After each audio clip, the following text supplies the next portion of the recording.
Hello there, everybody. I hope you've all had a wonderful back to work week. Well, coming off the holiday, I'm not going to lie, your social media feed, if it was anything like mine, as a country, we were so thankful to not argue about politics and instead have something else to argue about at the dinner table. Yeah, that's right, the rebranding effort of a car company. Yeah, Jaguar, or Jaguar if you pronounce it as those in the UK might, recently launched a bold new rebrand including new logo, visual style, and, well, everything. The internet did what the internet does in these situations and lost their collective minds. And it's often said that if you put 4 marketers in a room, you'll get 5 opinions about what the best way is to do something. Well, that cliche was on full display over the last couple of weeks as everybody, it seemed, had a position on how genius, beautiful, strategic, horrible, woke, tone-deaf, ridiculous the whole thing was. But was it? Was it really? I mean, was it any of those things? Or, as some have suggested, well, was this Jaguar trolling us all to get us talking about something? I mean, there have been more than a dozen global automobile manufacturers who have changed their logo in the last 5 years. That's right, a dozen. Look it up. By the way, including Jaguar a couple of years ago. But this iteration of Jaguar seems to be the only one creating a meme-worthy moment of response.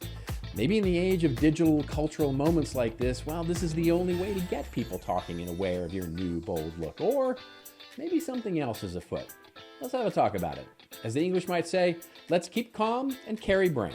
It's a brand new day, and this is a few minutes of what's new in marketing that might help you lead your business's strategy. Let's roll.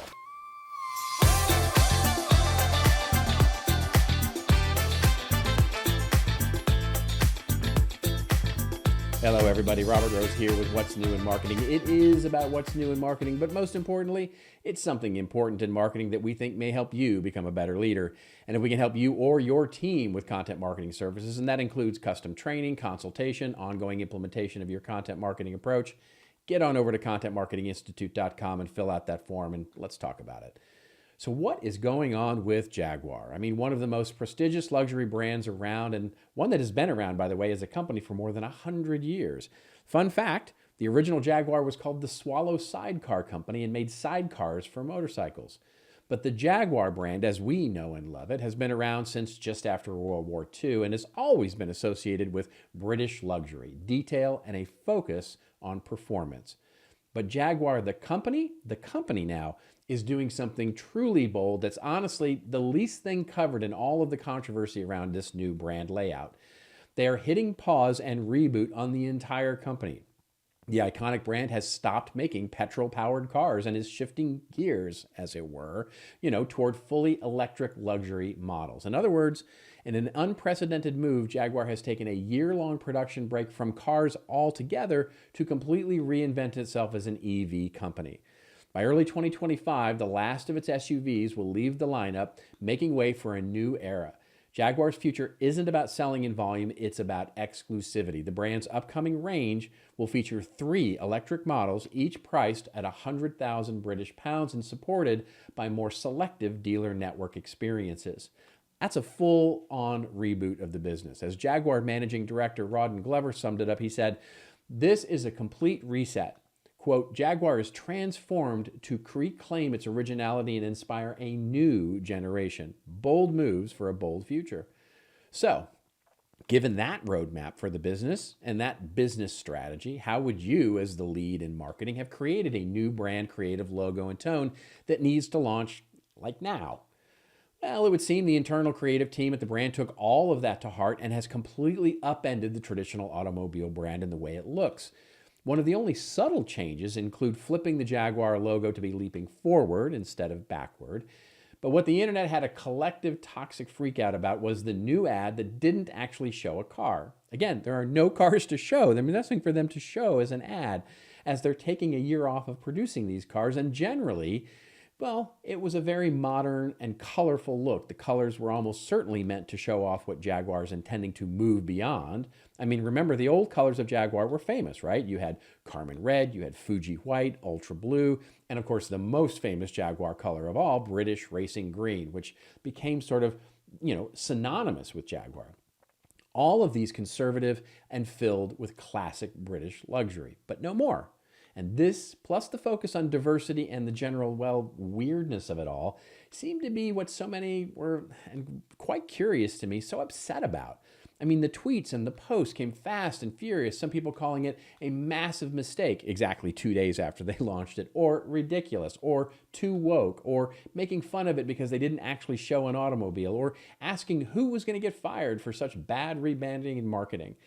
And it's curious to me, I mean, not all those opinions came out so quickly, and that's the nature of things these days. The opinions come out quickly. But what I was curious about was that people seemed so utterly disturbed by it all. I mean, they had nothing to go on. Well, except for the 100 years of Jaguar in the context of the business strategy. But I mean, come on, that would require people to actually, do the research. It was just this week, by the way, that we even saw one of the concept cars and the brand that it may be trying to represent. And love it or hate it, and I didn't love it, to be honest, well, it certainly matches what they're trying to do. So, okay, as you can probably tell, I don't hate the rebrand at all. Now, I don't love it either, but honestly, I recognize that I'm not the target market for this new Jaguar experience. What I do love is that Jaguar seemingly did the one thing that we modern marketers always profess that every brand should do. The one thing that you see speaker after speaker at a conference talk about, the one thing that when a brand wins an award years later that they mention as their motivation, that one thing that we always note as the most important. They did something bold, creative, outside the box, and did it seemingly with full consciousness that it was going to cause people to love it or hate it. We forget that the 1984 Apple ad, the most famous advertisement in history, was at the time tested in front of an audience and was rated the worst commercial they'd ever tested for persuasiveness. Now, I'm not suggesting that Jaguar's new rebrand ad is another 1984 Apple ad. I mean, to be honest, I'm not even sure that level of cultural change is even possible in the modern digital marketing environment. And that's really the point here, and the lesson that we can take from this, at least in the point of the rebrand. Jaguar as a company is pivoting hard. They are doing a full reboot as a business. It's not an acquisition or even a merger or even something where they're under new ownership. This is a full-on self-realization that in order to stay relevant for another 100 years, they have to change.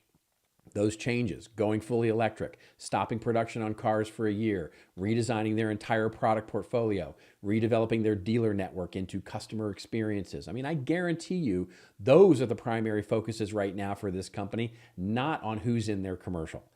The only thing that is even remotely permanent decisions in the creative rebrand are the things that are the most incremental and conservative in nature. The Leaping Jaguar is a badge that they're going to have to etch into cars and buildings and those sorts of things, and the logo itself.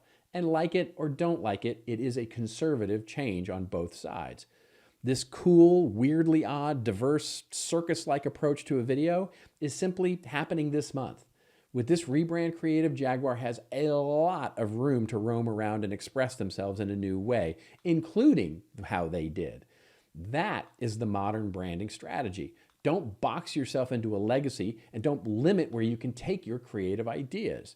I mean, they even tell you that they're going to do this. The entire theme of this, let's call it chapter in their rebrand, is the creative of copy no one.